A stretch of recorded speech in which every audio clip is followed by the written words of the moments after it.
Welcome, everyone. My name is Sarah Blumenfeld, and I'm the Program Director with the Lafayette Library and Learning Center Foundation. Welcome to the Foundation's LibraryLive Online Storytime. This is the first of two story times the Library Foundation is hosting in October. Our second story time is next Tuesday at the same time. We'll have more information on that program at the end of today's story. Both stories introduce us to women of courage that you may not have heard of before, but I know you'll be happy you've met them and you'll be inspired by their lives. If you'd like to read this book on your own later, the Foundation has donated copies of both books to the Lafayette Library. To purchase your own copy, you can also find one at Bell & Buna's Books in Lafayette. Today's story is Beautiful Shades of Brown, and we're lucky to have the author, Nancy Churnin, here to read the story for us. Later, Nancy will answer any questions you may have about the artist Laura Wheeler Waring. To ask Nancy a question, please use the chat feature at the bottom of your screen and type in your questions, and I'll be reading the questions to Nancy after she finishes reading. So let's get started, and please welcome Nancy Churnin reading Beautiful Shades of Brown. Thank you. Hello, and thank you, Ms. Blumenfeld, and thank you to all the families of the Lafayette Library and Learning Center. It is such a joy to be here. I am thrilled to share this book with you. This is the first picture book about Laura Wheeler Waring, and I have to say that I had fallen in love with one of her paintings. You'll see it in this book. I'll tell you when I get to the painting that I personally fell in love with, and it made me determined to tell her story. And I hope that you will find it as entrancing as I do. Before I start, I want to tell you, in a picture book, there are always two creators to each picture book. There's the author who writes the words and the illustrator who paints the pictures. Beautiful Shades of Brown, The Art of Laura Wheeler Waring. I am the author, Nancy Churnin. It's illustrated by Felicia Marshall. And there'll be parts where we'll stop just to appreciate the incredible work of Felicia Marshall in bringing Laura Wheeler Waring's world to life. Okay, are you all ready? Great. Beautiful Shades of Brown, The Art of Laura Wheeler Waring. Laura loved the color brown. She loved her mother's chocolate-colored hair, her father's caramel coat, and all the different browns in the cheeks of her younger sister and brothers. And before we turn the page, I want you to look at the picture that she's drawing here, okay? Because you're going to see something on the very next page, okay? Some languages have 50 words for snow, she thought, swirling her brush in a puddle of chestnut paint. There should be 50 words for brown.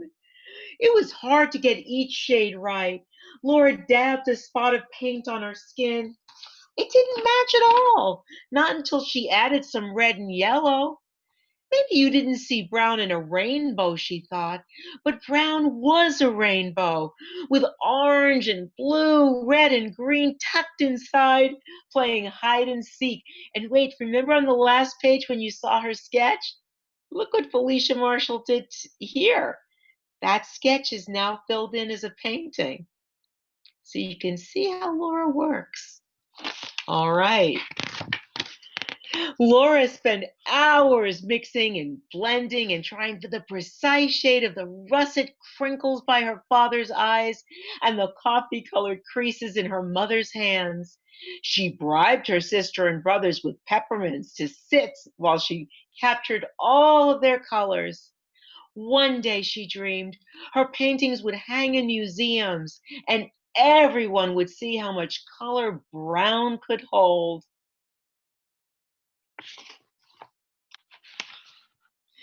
That was a crazy idea for a 10-year-old in Connecticut in 1897. African Americans had separate neighborhoods, churches, and schools. Nobody was going to put paintings of African Americans on museum walls. Laura was young, but she was determined. Maybe there weren't portraits of African Americans in museums yet, but she could turn her room into a gallery.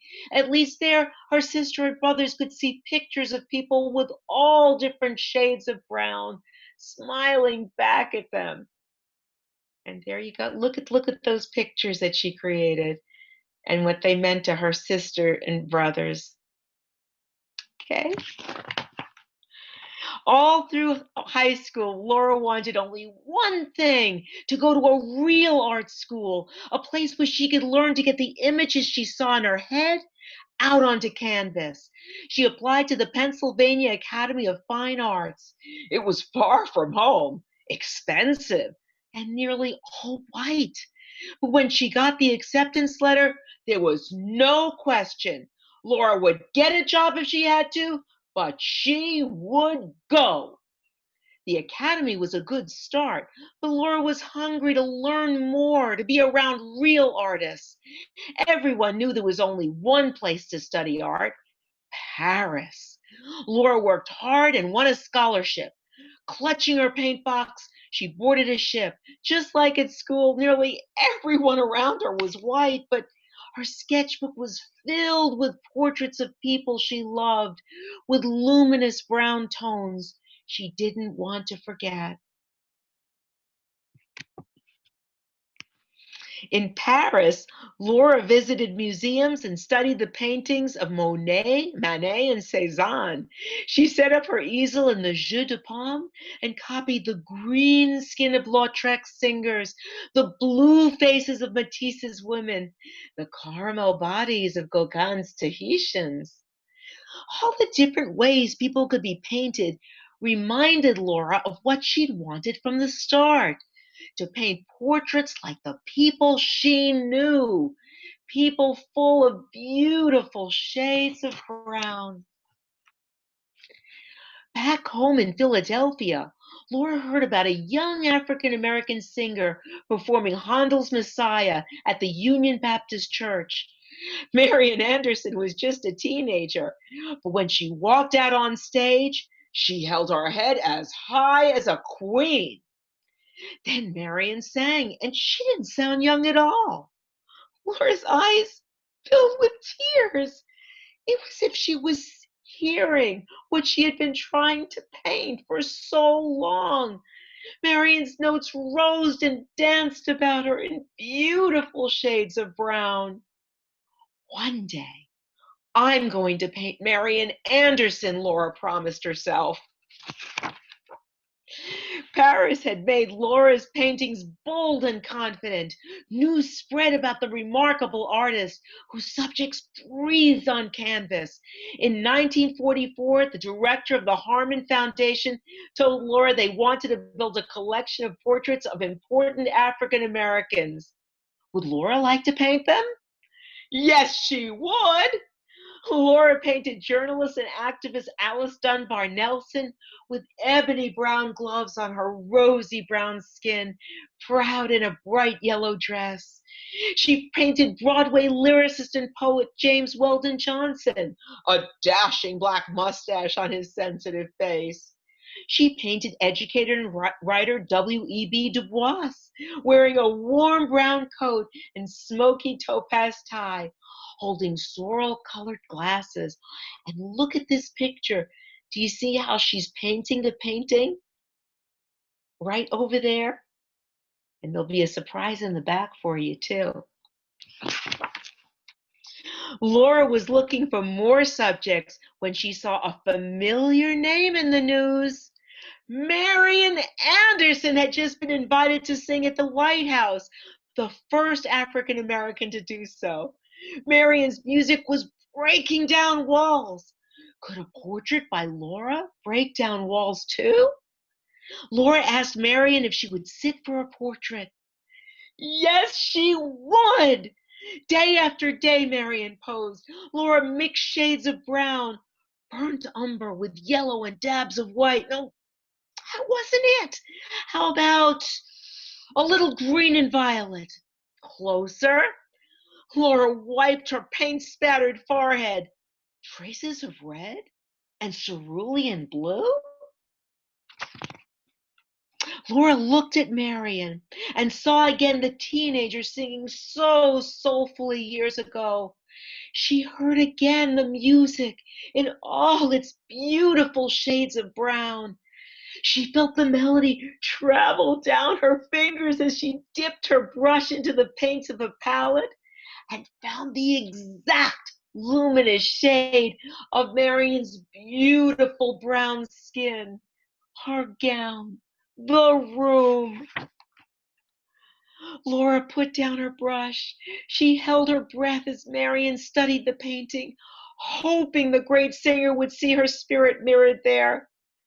Marion smiled. Yes, she did. And that's the real painting. That's the painting that made me want to write this book. People flocked to see Laura's paintings as they traveled around the country. After the tour, the Smithsonian Institution in Washington, D.C. hung Laura's paintings in the National Portrait Gallery. And I went to the National Portrait Gallery and saw them there. Now her portraits weren't hidden in the bedroom, but hung in gilt frames on the walls of a real museum. And not only a real museum, but one of the best museums in the country. Now everyone could see the rainbow shining through each tone of brown. And children, like her nieces and nephews, could see faces like theirs and how beautiful they were.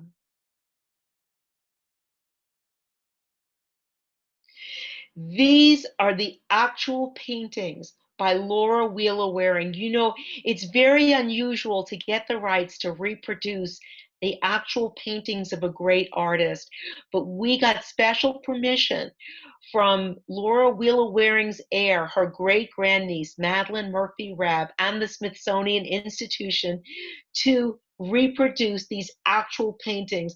And not only can you enjoy these beautiful paintings, which you'll see some of them appear in the book, as the wonderful illustrator Felicia Marshall shows you Laura Wheeler Waring painting them, but if you read about each of these people, you will learn about other extraordinary people in the African American community that maybe you didn't know about before. W.E.B. Du Bois and Harry Burleigh and Jesse Fawcett and James Weldon Johnson and Alice Dunbar Nelson. These are other people you might enjoy looking up and learning more about. And of course, here is the portrait of Marian Anderson that I saw and I went, I must know more about the artist who painted this picture. And that's how this book came about.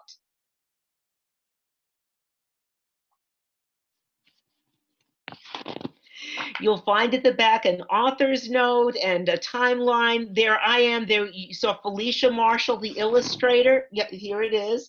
There's Felicia Marshall, the illustrator. I just think she's so brilliant.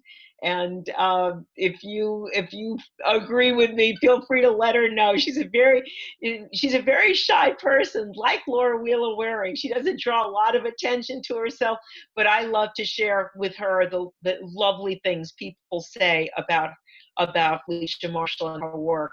My mother adores her illustrations. She just loves every page. Look at this little picture at the end that she put there.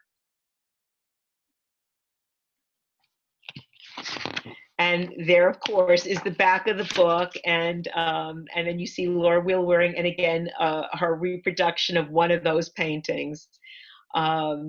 So yes, thank you so much for letting me share this with you.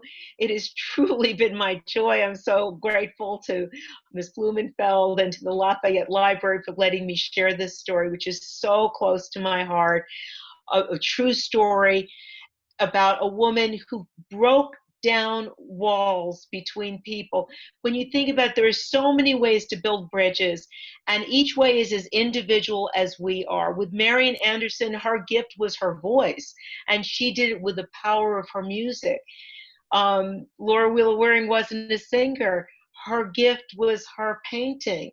And that's how she did it. You know, our ways of making a difference are as different as each of us are. We don't have to do it exactly the same way someone else has done it. As a matter of fact, we're all individual. Our gifts are individual. You need to find your gift, your way of making a difference, your way of breaking down walls and bringing people together.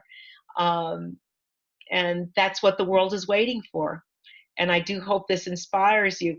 As a matter of fact, with all of my books, when you go to my website, nancychurnin.com, you're going to find free teacher's guides, resources, and you'll also find a project. And we're going to share about the project right here because your library is getting involved in supporting this project. It's called Paint Your World. And the idea of Paint Your World is that I'm asking you to share art creations, your pictures, your drawings, sculptures, anything you want to make that represents you, your family, your community, anyone you admire. And I'm going to put copy with your permission, with parental and adult permission, I'll put copies of those pictures on my page, the Paint Your World page, so that we can all celebrate how beautiful everyone is. Plus, the library is doing something so cool. They are going to give you a chance, if you enter your drawing to programs at llcf.org, you will have a chance to win an autographed copy of Beautiful Shades of Brown. And look at this cool little QR code up there. You can take a picture of it with your phone and go directly to the website. Wouldn't Laura Wheeler be amazed at that? She certainly would be. Well, I welcome your questions. Do you have any questions for me about the book, about writing, about Laura Wheeler Waring, anything at all? Would love to Hi, hear your question. Hi, Nancy. It's Sarah. Thanks so much. We do have a couple questions. Hi, One person's curious Sure. to know when did Laura Wheeler Waring die? How long did she live? Okay, what a very good question. Now, I hope you don't mind if this is an open book test because I have a timeline. And she was born on May 16th, 1887 in Hartford, Connecticut. She spent most of her life in Philadelphia, though, and she died April 8th, 1993. You know what's so interesting about that? I don't know if anyone could do the math really quickly for me. 1993 minus 1887, and to find out her age. But she is buried in the Eden Cemetery in Collingdale, Pennsylvania. And guess who else is buried in that same cemetery? Marian Anderson. Oh, wow. She was over 100 years old. That's amazing. Oh, well, Laura Wheeler Waring wasn't over 100. Oh, Marian died in 1993. Oh, no, I'm sorry. Marian died in 1993. Excuse me. Laura Wheeler Waring died on February 3rd, 1948. I jumped ahead on my open book test. Yeah, no, Marian died in 1993. So 1848. So that's 48, 58, 61. Yeah. So she wasn't that old. So But Nancy, she accomplished, well, she was actually 60 because it was before her birthday, after a long illness. But think about how much she accomplished in her life. do you happen to know how many brothers and sisters she had? Yes, then I'm gonna look here too. And you know what? The other thing that was really special and unusual, her parents believed very strongly in education, and all of her siblings went to college. They were all well educated, and they all had professional careers. Let me see if I'm going to have to look this up, Okay. and I might have to get back to you on that.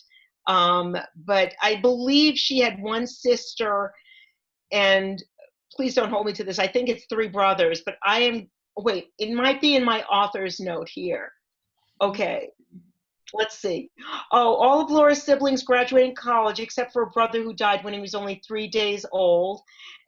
Arthur Edward Wheeler created commercial art and was chairman of the physical education department at Howard High School in Wilmington, Delaware. Laura's sister, Mary Alice, became a teacher in Washington, D.C., and served 4 terms on the district school board. Lloyd Wheeler worked at the U.S. Post Office in Brooklyn, New York. Laura and her husband didn't have any children, but she was devoted to her family and enjoyed painting family portraits. And by the way, that little detail about her having the peppermints, giving them to her nephews and nieces, I got that from her great niece, Madeline Murphy Rabb. That was an old family story, how she would get them to sit still with candies that she Nice. kept in her pockets. Was it hard to research about her, or was there a lot of information available? It was hard to research. So as I told you, I fell in love with that painting, and I looked up to see what I could find out about her, and there were no books about her.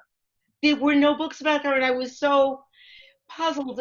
And I think many times a lot of women are left out of the history books. Like, for instance, there are a handful of female artists that people know that have many, many books about them.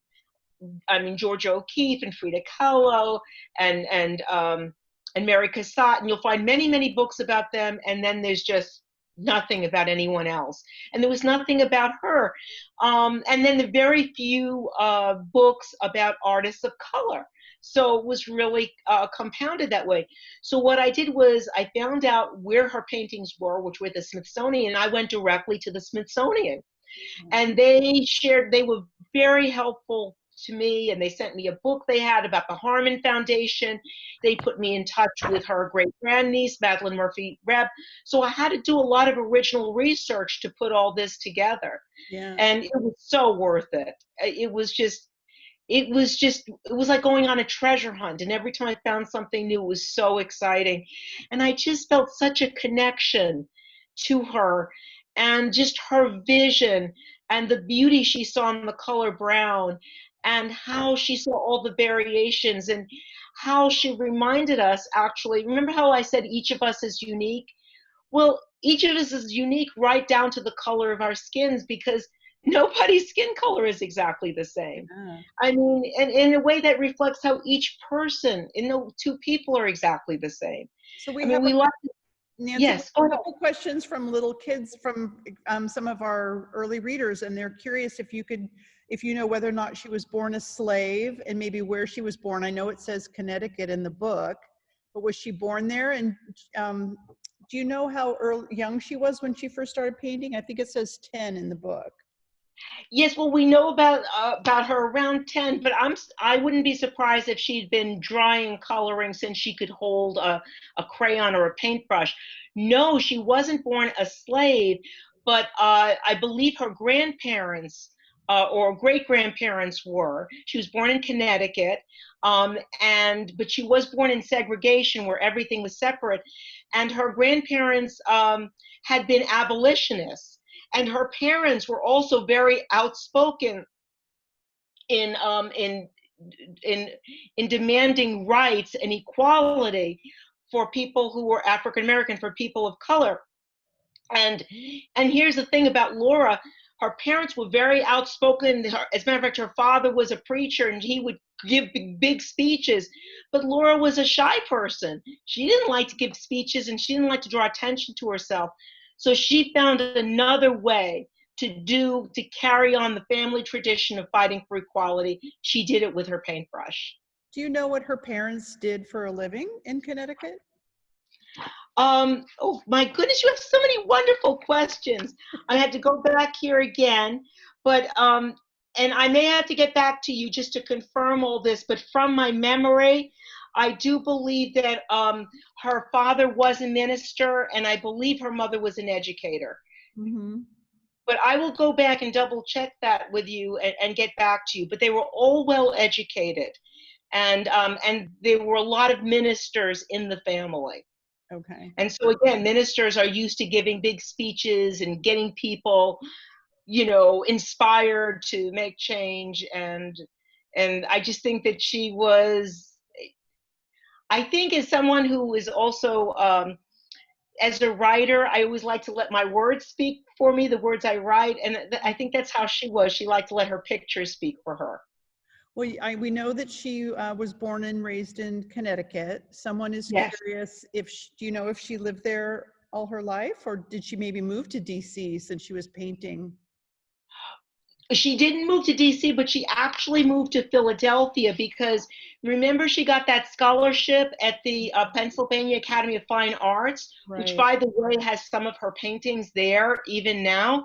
And then she got work while she was there at a school called Cheney, Cheyney,